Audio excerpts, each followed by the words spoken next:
Galen Rupp is the greatest American distance runner of all time.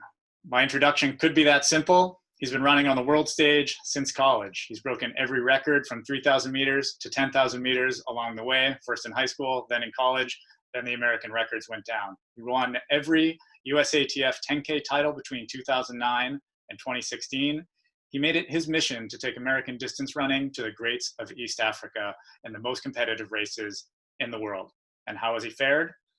A silver medal in the 10,000 meters in 2012 in the London Olympic Games, a bronze medal in 2016 at the Rio Games, and at the same Olympics where he placed fifth in the 10,000 meters. He's run as fast as 2:06:07 in the marathon, making him the very fastest person ever born in North America. He's placed second in the Boston Marathon, and he has won the Bank of America Chicago Marathon. At age 34, he could retire and say, mission accomplished, but he's not done. Let's hear why with my guest, Galen Rupp. Thanks so much for having me. Still got a few years. I'm not thinking about retirement anytime soon, so I got to put that out there first and foremost. That's real clear, but it's, as I have to say, it was a tall task to figure out how to say all of your accomplishments. That's not even close to all of them, but to make a succinct paragraph, it's tough. And you could certainly retire and say and still have that incredible legacy. I'm grateful you're not done, and also I just want to say I'm really grateful for your time tonight.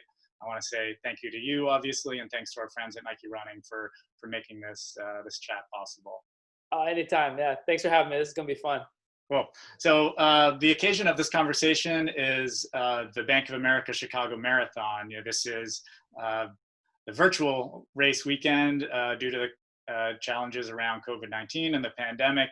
A lot of people are trained up. I coach Team Red Cross and some Chicago runners. And what I've been sort of struck by as these virtual races go on is how much they really mean. When people are done, they're like, it's really, it feels incredible. So I want to give a shout out to those runners for still getting it done without all the hype. It means a lot, and it's something that they can carry with them. But as a former champion of that race, could you take us back to 2017 and your summer of training and the race itself, and then the city of Chicago? What do you remember about the city itself? Yeah, I mean, I was so pumped to run in Chicago. It was always kind of a bucket list thing for me personally, because my dad's from there. I still have a lot of family in the Chicago area, and I've known Kerry for a long time too. Even when I was running on the track, he always made a point to come up and talk to me. And so we developed a great relationship over the years. And so I was just looking forward to being able to compete in such an awesome city like Chicago, given my family history. And, those were really the only big vacations I remember taking as a kid, were going to Chicago and visiting my family over there. So I got a lot of fun memories of doing things like going to Shedd Aquarium and, going around Lincoln Park, the fountain, Buckingham Fountain, all that. And so going to Cubs games, of course, with my dad. And so it really, there's a lot of sentimental, value for me running in Chicago. So I was just thrilled at the opportunity to be there. I think it was my second major marathon. I run Boston in the spring of that year, and placed second there. And so I thought I had a great shot to win in Chicago, and my training had gone great. I think that we certainly had learned a lot of things from Boston, and I was still relatively new to the marathon at that point, and I had such a track background that speed was always something that we put such a big emphasis on, and something that I did year round, that I was still moving more and more to, I guess what you would say is more traditional marathon training. And so our long runs had gotten a little bit longer. I was doing them a lot harder than I was before Boston, but it was a great buildup, because I really feel like I had so much track speed that we still did a great job of maintaining leading up to the marathon in Chicago. So, from a strength perspective, I was super confident, because, I had done so much more strength work, so many more long runs that were really quality ones. And then I still had the speed where I felt really confident in my ability to cover any move and really close the race harder or faster than anyone else in there. And so, I really had a great build up going into it. I remember one workout I did where I think it was a 25-mile run where I ran the first 20 miles, relatively relaxed, just 6 minutes, something to get a lot of time on my feet, not really pushing too hard. But last 5 miles, I really picked it up. And, I think my last mile was around 4:20, 4:24, maybe somewhere in there. And so, that gave me a ton of confidence. And especially as the race went on, it was a little tactical at the start. And I remember thinking about that workout vividly where, it was all about just conserving energy. You're going to be spending a lot of time on your feet for those first, 15, 20 miles. But that last 6 is where I really knew that, and going in where my plan was to really put in a lot of work in that last 6 miles. And that's exactly how the race ended up playing out. And so, I look back at that workout and I just knew I was counting down the miles, and all right, now it's my time to go. And I knew I could push and finish hard. And it ended up playing out just like that. Yeah. Wow. That's got to be quite a damn confidence boost. When am I dropping my 420 here? I'm fast forwarding to now from Chicago. I'm grateful I got to see you race this year. It's been, in the professional running world, it's been a fast year, especially recently with some records going down. But in terms of races of consequence, there haven't been many. The U.S. Olympic trials are one of the only ones. And leading into that race, from your perspective, you're expected to win, right? I mean, you are, as I said in the lead up, you're the fastest person to ever be born in North America. You're our best marathoner. Heading into that race, what's your mindset? Can you talk a little bit about how you think about your competition in that kind of race, how much they affect your mindset, and then how did you go into that race? What were we know your expectations and we know how it went. Yeah. No, I mean, it's a difficult thing to balance, I think, sometimes. Obviously, I certainly went into that race expecting to win, and that's always the expectation I have of myself leading up to it. But it had been a tough couple years leading up to that. I had surgery and was really had a tough go of it, recovering from that and banged up. And I hadn't really been able to get a full marathon in, and feel healthy, since I had my surgery leading up to that. So, there were definitely some unknowns heading into there, but I'd run a great half. I ran 61 minutes, I think 3 weeks before. And that was a huge confidence booster with just how I felt. I did a little workout afterwards too. So I ended up getting in about 24, 25 miles in of total volume that day. And, just knowing that, my Achilles and my leg could hold up doing that, that was really all the confidence I needed. My training had gone well, but anytime you run a marathon, I don't care even if your buildup has gone great. Everybody deals with those little doubts. You never know, and there's always that bit of uncertainty heading into race day. What if I catch a bad day, or what if I don't feel good? What if something bad happens? And it's obviously good to be cognizant of that stuff, but I believe so much of it is just mentally how you prepare for it. I think that's why it's so important, not just the day or two before the race, but several weeks or months out even. You're going through all these scenarios in your head, and that's the way. If you play those out in your head and it's like, all right, how am I going to deal with it? You're just reacting in the time of race day. You're not having to think about, oh shoot, I wasn't anticipating somebody making a move here, or I didn't think about this happening. I miss a bottle, or I start to get a little bit of a side stitch. How am I going to handle that? And those are all things that I really like to go over, in my head weeks and months in advance of. And so it's nothing the goal is to never have anything catch you by surprise, I think is the best way to put it. Because you just want to be able to, focus on executing when it comes time to race day. And so obviously, the Olympic trials, there's a lot of pressure given that you got to have it on that one day. There's obviously a lot of great competition there. And, for me personally, you're always aware of your competition and you try to be aware of tendencies or what you think might happen.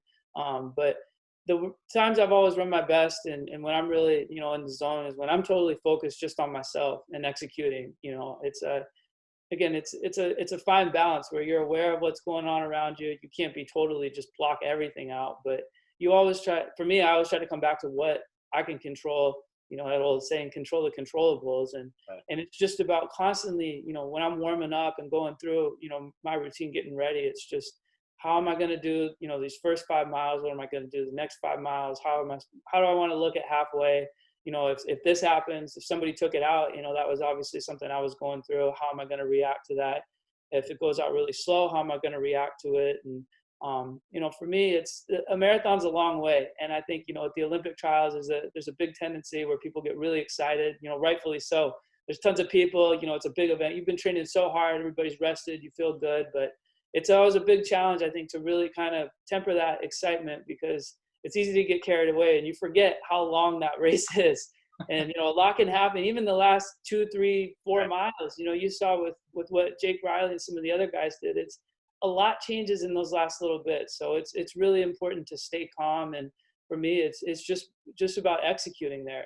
I had total faith in all the training I've done. And so yeah, that was all I was going through, beforehand and in the early stages of that race. Yeah, I think for me, what stuck out about that race, and I see world majors, Boston is, I'm sitting here at mile 20 of the Boston Marathon, and, those are the races I'm used to seeing, which is, a fairly small elite field and everybody else basically, right? The race comes down to a few elites, but in that one, there is a lot that can happen. And in the women's race, that was a tight pack of like 20 people for a long, long time. I was around mile like 21 maybe, which, in that course you pass like 6 times, but the last pass was like 21 or so, and you had blown the race open, pretty good before your I think your last pass out. Like we knew you were ahead. I was texting some friends and it was like, yeah, it's Galen's race now, unless one of these,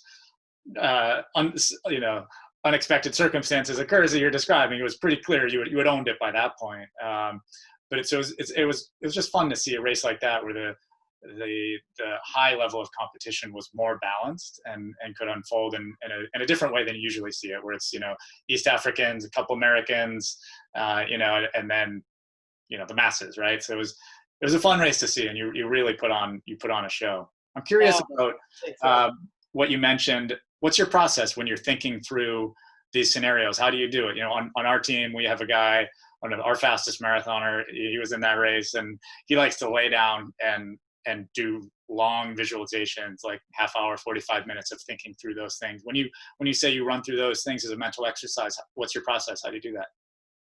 I'd say it's probably twofold.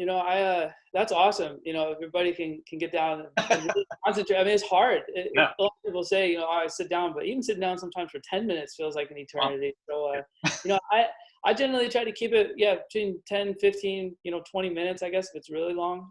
And it really comes down to, I'd say the last 4 or 6 weeks for me is when I really make it more of a point to take that time, to really deliberately sit down, get in a quiet place and really go through all that stuff and start thinking about, maybe just pick 1 or 2 things to really concentrate on, during that one visualization. And then, just make sure that I feel really confident in it. And if I don't, then, maybe the next day I'll spend a little bit more time on that before moving on to something else.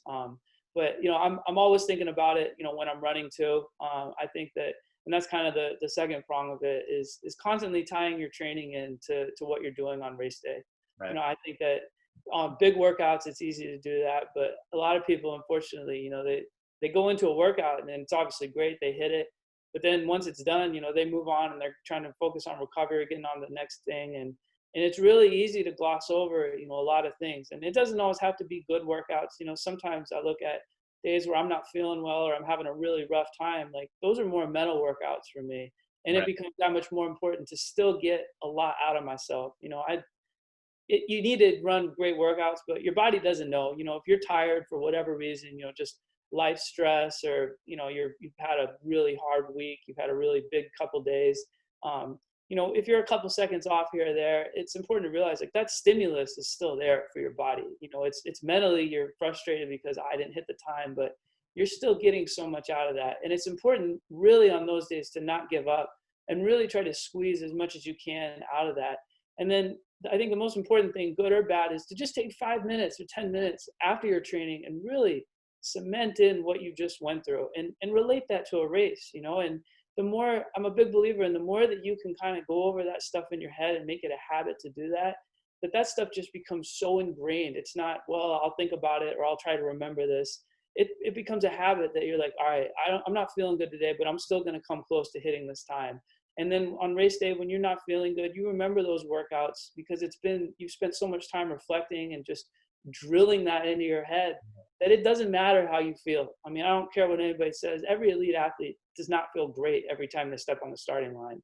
But the great ones always find a way to still get the job done, and they're still consistent, and their bad days aren't that far away from their good days. And when they feel great, that's when they go set a world record or a personal best, whatever it is, and they do something unbelievable. But I just think that the mental side of it is so important, and it's just taking the time, every day after training, you're always getting something out of it. There's no days where it's just kind of a throwaway that I just got to get this done and then I'll move on to the next, sexier workout or, Right. more fun thing to do. It's every day you should be gaining something, even if that's just mentally. Like, I'm going to work on keeping my shoulders relaxed because I'm feeling really tired today. I keep it simple. 2 or 3 things I focus on going into a workout and how that's going to help me perform in a race. And then 5 or 10 minutes after it's done, how did I do? What did I do well? What I didn't do well? What I need to keep working on? And that's really my routine, mentally for attacking all that stuff. Yeah, I love that. You'd be surprised. I talked to a philosophy professor last night, and he related that to a famous French philosopher. And like the ideas you guys talked about actually mirror very closely. It's astounding actually to be sitting in the same place hearing very similar ideas from very different levels of marathoners, and from French philosophy to distance running. I'll have to play these back side by side eventually. Yeah. Well, to some extent, it's, you just speak it into existence. I mean, there is something to that, and the power of, your brain and the way that you think things, you'd be amazed. It sounds silly. And I thought it sounded silly when I first started doing it, but the more and more you start saying something over and over to yourself and you're reaffirming positive things and positive beliefs, that stuff just starts to become second nature. And it's so much easier to deal with, whatever you want to call it, doubt, uncertainty, those trying times in a race, when you've gone through that and you just drilled it into your head. This is how I work through this stuff. Because your mind is always going to give up before your body every single time. It's very rare that someone's going to literally say, oh, I can't take another step. And it's because physically, if they took one more, their leg's going to fall off or they're going to die. That's just your mind, Right. Totally. Yeah, there was the photo, speaking of like sitting down, there was a epic photo of you before the trials sitting down at the starting line. Can you tell me about that moment? Yeah, I mean, I saw a bunch of people said it to me after the race. But yeah, I mean, I was just kind of in my zone, really just going over the last little bits, of how I'm going to get off the line, just tucking in, where I wanted to be. And at that point, it's just about staying calm and relaxed. I thought, seeing a lot of people at the start line just jumping up and down or, trying to do all these last second strides, all this, I mean, it's just, you can tell there's a lot of built up energy, and Right. you're not dealing with it, I think, in necessarily a positive way when you're just, trying to keep fidgeting around. And we were sitting on the start line too, this isn't that deep at all. It was just, we were out there for a while, and, Right. there was a little countdown clock, and I was like, well, I'm not going to stand up for 5 minutes when, I can just sit down and chill and just, get in a good headspace to start that race. And so, yeah, I was just calm, really going through all those things in my head about executing, staying relaxed. And that was really my mantra for that race, was just, how relaxed can you get to halfway? How relaxed can you get to 20 miles? Whenever it is that you're going to make your move, it's just a game about how much energy you can conserve and how easy you can get to that point. And that's really, that's all part of it, is how, you're warming up, you're standing around. It's just, everything in my mind was about conserving energy. And that's really, I think, what that picture kind of embodied. Yeah, I mean, I knew the answer was going to be a lot more simple than what every idiot would have to say about it. But I just thought it was such a great contrast to just where your mind was and just, what you did in the race. Certainly you can write your own story about it as somebody who sees it, and you kind of know the answer is going to be, well, there's time on the clock, and why jump up and down when I'm going to be running on these legs for 26 miles? Every little bit counts. Yeah, exactly. But it's a great photo. I love that. After that performance and the games were canceled, how did you feel? Where was your mind, and what were you thinking in those moments? Okay, games canceled. Now what? What did you do? How did you feel?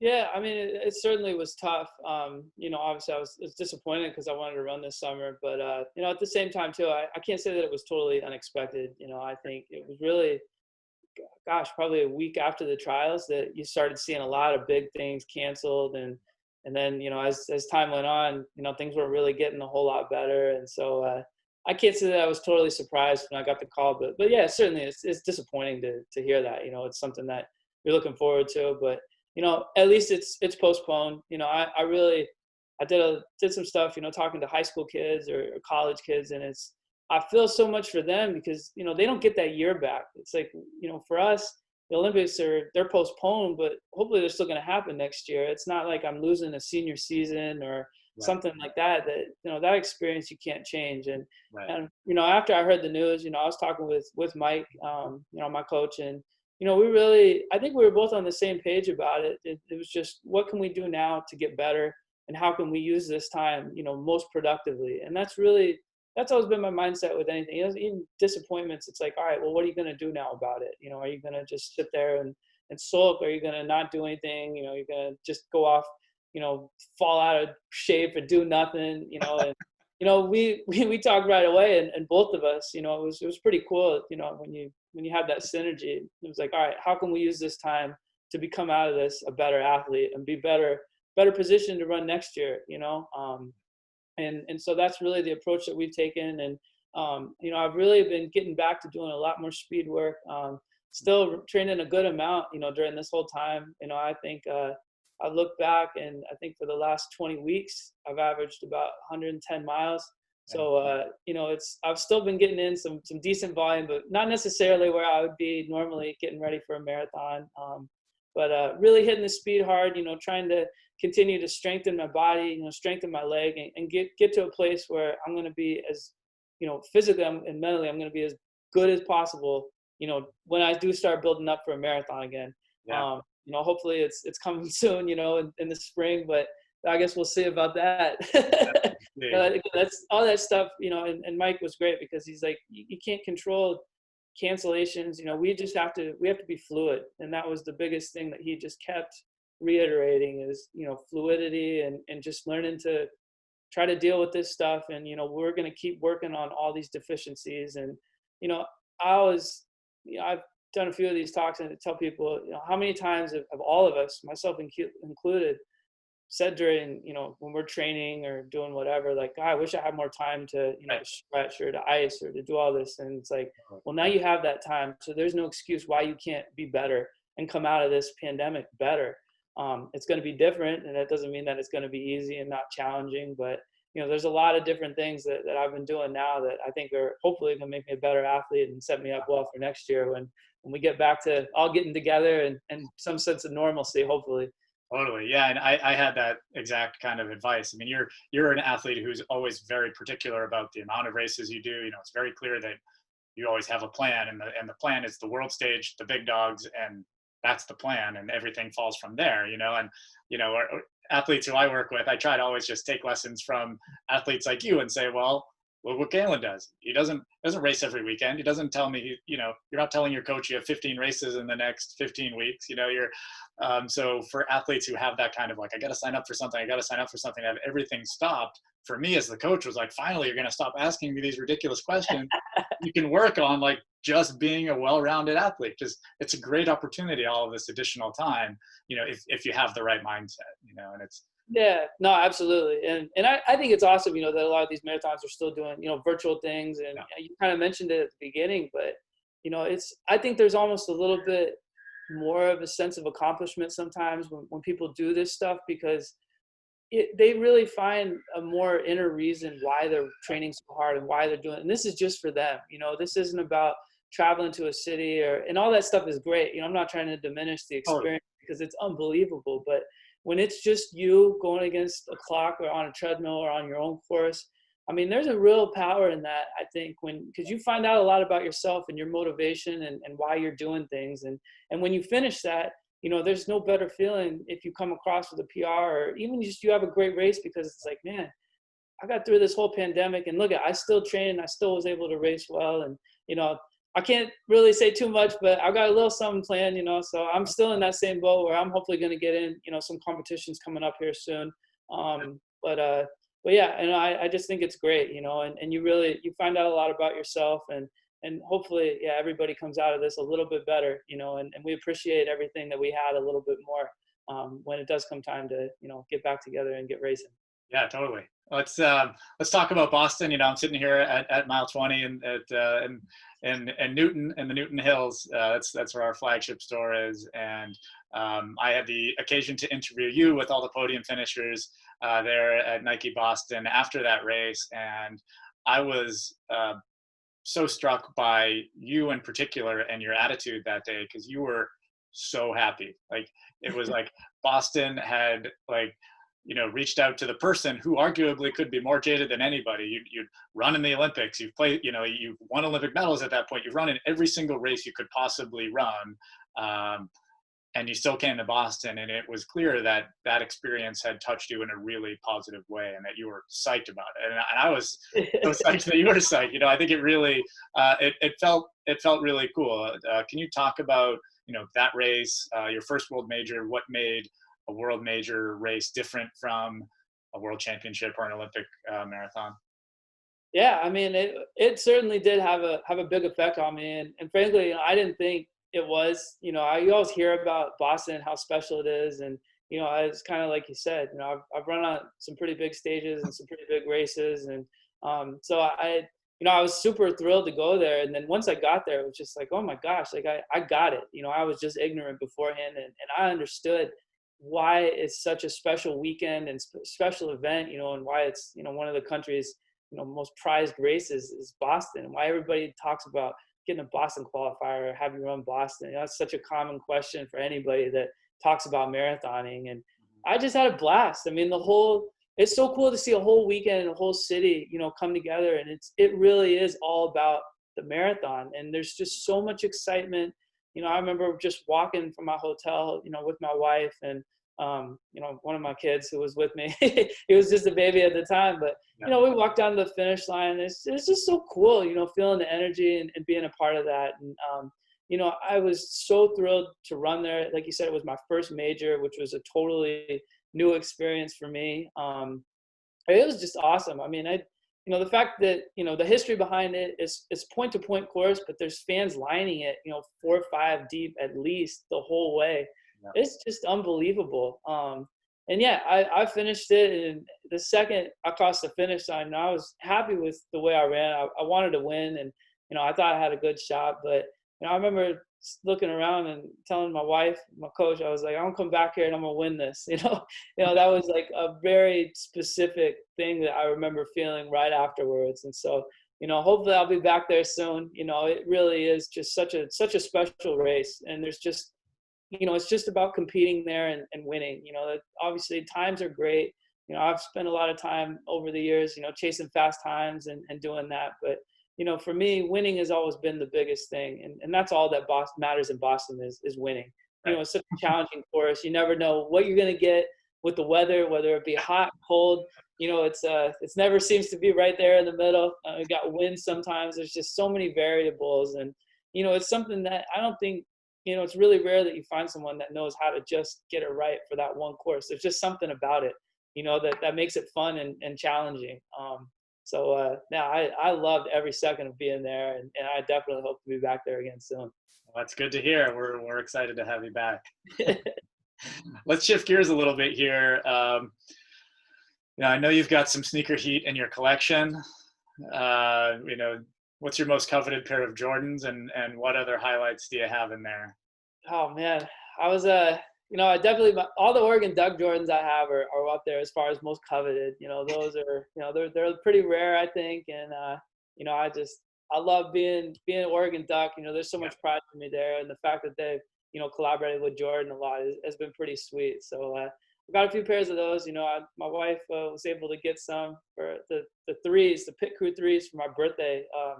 A lot of years back, and I remember walking in, and she kind of just put them in with the rest of my shoes and didn't say too much, and then I saw them, and so that was pretty cool that she was able to work that out, and with some of the people out at Nike. But yeah, no, they've taken great care of me. So I'd say those are the most coveted.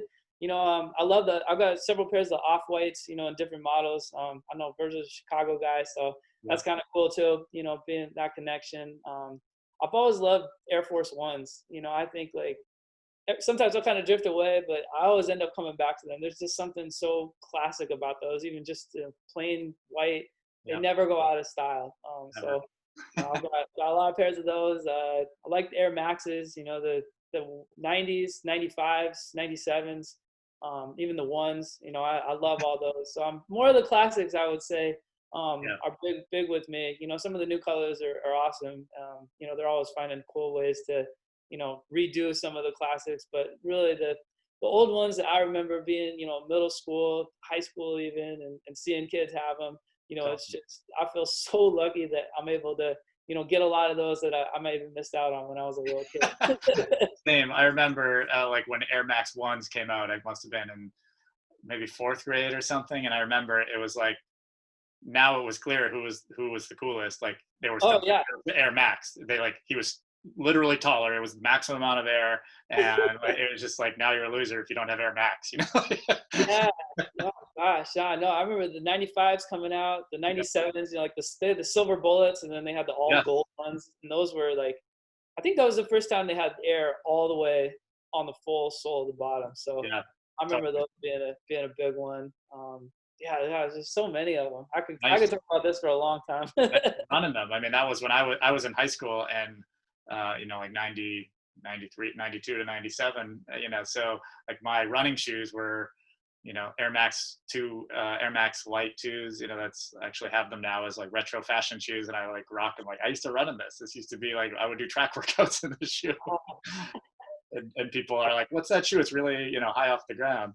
I was wearing a pair of Cortez the other day, which I also love, and I was thinking about. I was remembering Phil Knight's book and how much he loved the Cortez and how it was such a revolutionary running shoe. Right. Now it's like just kind of a fashion thing, but Right. I was walking around in those and thinking, man, like think about how far running shoe technology has come. I can't imagine training so much in these. All the guys and girls that were running in those back in the day, and they must have been tough to. I know. I know. Go through and be doing all their miles and pounding the pavement in those things. But it's crazy how it evolves. I think about that too, like how weak my feet must be compared to those athletes. It's crazy. So if you were going to set, this is a hybrid running nerd sneakerhead question. If you're going to set the mile record for running in a mile in Jordans, which pair are you choosing? Ooh, I would probably. I mean, the threes are my favorite. So just like from a pure aesthetic standpoint, I'd want to be pictured in those if I was world record in Jordans. I would say like threes, fours, 11s, probably my favorite, and ones. I love it. I love the ones too. Yeah. Those are probably my top, I guess power rankings of Yeah, but it's definitely the threes. It sounds like the threes if it's coming down to it. Yeah. I'd say those have got to be my first pick. Okay, this is an event idea we've had cooking for a while, so we might have to make this happen. We go 5K, 10K, we'll break it up. All right, back on the subject of the running. What does running excellence mean to you, and who are some of your favorite athletes, in our sport? Not necessarily distance athletes, but from any discipline within track and field. Yeah, I mean, for me, that's like, I would say that's the main reason why I run is excellence. If I had to put it into one word, that would be it. It's all about just getting the most out of yourself, and that's what I love so much about the sport is that track and field, you got an event for everybody. You got sprints, jumps, throws, distances obviously, and even within those you've got even subcategories.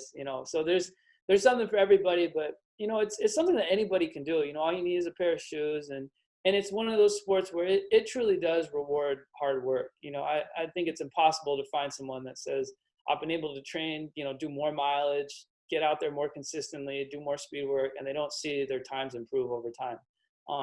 So, for me, excellence is just about getting yourself the most out of yourself every day. It's about taking the time to do things the right way, always making sure to be diligent about, stretching and doing the little things. It's a total body thing to be the best runner that you can be. And I'm so incredibly fortunate, I think, that, I've got Nike behind me, that's my job, is to see how far I can push my talent, how far I can take myself, mentally, physically, spiritually. I look at it's all encompassing. And so, every day, I kind of talked about earlier, but you never want to have a wasted day. And, the way that you approach things, talent, you can't really control that, but how you live your life, how you do everything on a daily basis, that stuff is all well within your control. And I never want to, go back and look back and say, gosh, I wish I had spent more time lifting, or I wish I had spent more time stretching, doing core work, focusing on my mechanics. I want to hit all of these different areas. And so it's it's like a game to see, how you can piece all these things together. And certainly the training part is the biggest, the mileage you run, but, Right. whether it's working yourself mentally, your days are pretty full. It always drives me nuts when I hear, professional athletes talk about, I have too much free time. I don't know what to do with myself. It's like, seriously, you can't think of one thing you can do to get better. And it doesn't always have to be physical. Right. You could be stretching more. You could be, even resting, recovering, as silly as that might sound, taking the time to sleep, let your body heal up so that you can train that much harder the next day, working on stuff mentally, getting your mind right and your mental game. I mean, I just think that there's not enough hours in the day that you could spend, constantly trying to get better and better yourself. And so that's really what excellence comes down to for me, and the way that I've always tried to look at, my career and how I approach, running and getting the most out of myself that I possibly can. I'm going to have to translate that for other runners from you. If we have any professionals, like, I have lots of time, I'm going to say, Galen says you're lazy. Yeah, it's not lazy. It's just like, where are your priorities, Right. And I always, that drives me nuts, when people that's all they really have to do. Right. Say that I can't figure out a way that I can be getting better, especially when you're getting your butt kicked. If you're breaking world records and you say you don't know, I got too much free time, then more power to you. That's all on you. Are there any runners who've inspired you along the way? Yeah, I mean, I remember being in high school, really, I feel so fortunate looking back. Like, I spent a lot of time around some great Kenyan athletes. One guy that sticks out, American, was Bob Kennedy, who I spent a ton of time around in high school. And obviously, he was an American record holder in 5K and I think 2 miles for a while and 3K. But obviously a tremendous runner. But I think seeing from a young age how a guy like him or a lot of the African runners that, kind of came through Portland, seeing how they lived and how simple it was, it's a pretty boring lifestyle, but that's what it takes to be as good, and get all this out of yourself. This is what I was like, this is what you're going up against, is guys that literally they're devoting their whole life to training and sleeping and resting. And, it's almost arrogant. I looked at it for myself to think like, I can't be doing all these little things and be doing all this stuff that they're doing and still expect to beat them. And that really left a huge impression on me, from a young age, and just seeing, the incredible workouts that they would do. And it just kind of opens your eyes, like, so much of it, these limitations that you have in your own mind about what you think you can or can't do. But then you see somebody else do it, and all of a sudden it's like, oh, maybe I can do that, which you would have thought was impossible if it was just, a week ago or up to your own self. So that's one of the things I love about Eliud, Kipchoge, when he talks about, going after the impossible and, no person's limited, I'm with him 100%. And I firmly believe in that message because, I do think that you're going to see more people break 2 hours, the longer time goes by. And it's just like the 4-minute mile, it's, right. You like to think history doesn't repeat itself, but it does, where a lot of people are saying it's not possible to run 2 hours. And that's what they were saying about, it's not possible to run 4 minutes for a mile. And now you see high school kids doing that. It seems like almost every year now. Right. Like, who could break 4 minutes? And so, what's changed physically, obviously we've probably gotten a little better and known, more about training and workouts, but so much of it, I got to believe, is just mental, that people say, all right, well, I see this guy doing it, and these are people that I were competing against and I'm racing. So, why can't I do that too? And so, yeah, I think that's been the biggest thing that's changed. Yeah, totally. Who do you love to race? Who? Oh man, I don't know. That's a tough one. I guess I could say myself. That's always the thing that everybody, it really ultimately comes down to a race against yourself. Other people can help pull you along, and it can get more out of you sometimes than what you could do on your own. But the best races you run that I've ever run is when I've been just totally focused on myself and confident and knowing, like, all right, I know I'm in great shape, and now it's just about executing. I'm not thinking about splits. I'm not worried about any of that. It's just about how can you execute, how well can you get this done, and let's see how fast you can run. And that's probably the best thing, I would say. I like it. In your eyes, what's your greatest running accomplishment? Oh man, that's a tough one. When I started, I think hopefully people can see that it's possible for Americans to compete at the world stage in the long distance events. That was always, a kind of thing, a goal I had in the back of my head when I started running, because American distance running was in a big rut when I was starting up, in high school and college. And it used to be like, who can hit the standard, the Olympic standard, and that was going to be your team. It didn't come down to competing at all. It was just about, can we just hit this standard so that will allow you into the Olympic race or the world championship race. And now you look at how much success Americans have had, whether it's, Evan Jager in the steeple or Matthew Centrowitz in the mile. There's just a lot of people that are coming up and they're competing on the world stage. And that wasn't always the case, and so, I really just, I guess a goal I've always had was just to show people that yeah, it's possible. It takes a ton of work, a lot of discipline, dedication, but you can get there. It's not all those East Africans with how good they are.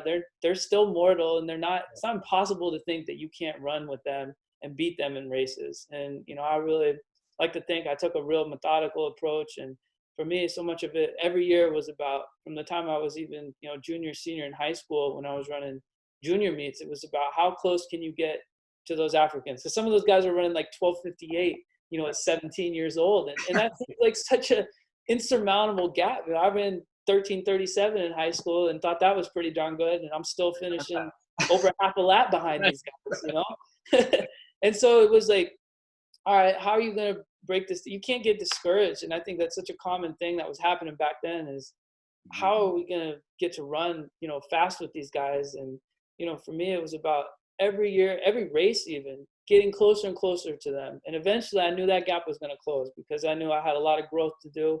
The older I got, the more mileage I was able to do, and the hard workouts, hard training I was able to do. And so it's just about consistently closing that gap bit by bit. And eventually I was running with him, and then I started beating him a lot. And then, you saw that with a lot of people. And I'm not trying to say that I'm the reason that's happened, but hopefully, I was at least a small part in just, showing that it's possible to compete and beat with them, and that, Americans especially we can still be competitive in distance running and win medals and win races on the world stage. Somebody's got to break down that door, right? And I think, when I write these questions, I have to think through, and I'm always curious, like, what will someone say to this? And, and your accomplishments it's a lengthy list, right? And I think that is the accomplishment, right? I mean, you certainly achieved that goal. You stood there on the podium at the Olympics with Eliud Kipchoge right there. There are three of you. It was you. Yep. I don't remember who was second, and Eliud. Yep. And it's such a such a crowning achievement. And I know you're not done. We talked about that, but it's just such a great emblem to be there with the truly greatest in the sport, that you are right there. You're on the same podium. You've proven that, and you have just a record of consistency over more than a decade now of proving that. So I'm grateful to you for putting yourself out there and putting yourself through everything you have on behalf of American distance running, and it paid off. Yeah, I mean, it seemed like a crazy idea, I guess, when I was thinking that way in high school and college. People are like, oh, there's no way we're ever going to compete. And it happens in all sports, and it happened with Eliud. It's not just a problem, with Americans or anything. People thought he was crazy. He's talking about breaking 2 hours, with how big of a jump that is. I mean, I hate to keep going back to him, but I just think he's such a great inspiration for so many people, the way that he thinks and approaches things. And sometimes the hardest part is just taking that first step, and saying, like, I want to do this, and having such a crazy long-term goal, and then going after it, and you got to tune all that stuff out, because, people that think conventionally, they're not going to be any different than anything in the past. And so you got to dare to be different a little bit, and put yourself out on a limb and go after that. And that's the first step, to going out about, tackling something big like that. So just have a plan and put yourself out there, and it's okay to be different, even if a lot of people might think you're crazy for doing it. I love that. That is awesome. I like to close things out with a little rapid fire. So just in fun, and it doesn't have to be just yes or no. If you have anything you want to extrapolate on, feel free. So right. Rapid fire. I always start easy. Coffee, tea, or something else? Tea. Okay. You answered this one already, but I'll ask it in this format. Records or medals? Oh, medals. We got MJ or MJ, Michael Johnson or Michael Jordan. Ooh, I gotta go Michael Jordan, but it's close. I got a lot of love for MJ, Michael Johnson. I still remember watching him on my living room floor. At the Olympics in '96 in Atlanta, and Yeah. he was just incredible and just a great guy too. I've gotten to know him a little over the years, and he's unbelievable. But MJ's always been, Michael Jordan. I would say he's always been a personal favorite of mine, and someone who, I would say probably up there my favorite athletes in any sport. Yeah. Yeah, and for me, I was thinking about this question. Those are the two people who defined sport in my formative years. It was those two, and that '96 camera angle where like the camera was on the track, sliding up the track. I think it was the first games where they did that, and Michael Johnson's finish and that 200 is just crazy. It's like that form, those gold Yeah. shoes. It was just like the perfect iconic track moment. Like, yeah, I'm with you. I'll never uniform, forget. the spikes, everything is just like it's burned into my brain. Yeah. Road or track? Ooh, I'm gonna have to punt on this one. I can't pick. I love them both. Like it's too hard for different reasons. Like I love the track, but since I've switched over, yeah, that's too hard. You can just say racing. It's clear. Yeah. All right, we'll stick with that. Yeah, that's a good one. Say racing. Third option. All right, going back to your Duck days, your Duck pride. Yellow, black, or green for the uni? Ooh, I always love all black, but for track, that's the one thing we got to stick with the original, yellow top, green shorts. There's nothing more classic than that. I love that they brought those back recently, but Yeah. But I do love blackout personally. Whether it's football, we wore black my senior year a lot in track, and so I was thinking black just looks good. You can't go wrong with that. But yeah, for track, the green and yellow, I put those atop anything for sure. Those uniforms, they're just too classic. They are. You've come from a long legacy of great runners. They're rocking that uniform, and you've taken that legacy and taken it to its highest place. So I want to say thank you for your time tonight. That's everything I have. I'm super grateful to you for your time, your honesty, for what you've done for American distance running, and thanks so much. Good luck, and when you get to race again, I can't wait to see this secret thing you're planning. And looking forward to more of this legacy continuing. Absolutely. Thank you so much for having me. Oh, this has been awesome. Cool. Thanks, Galen.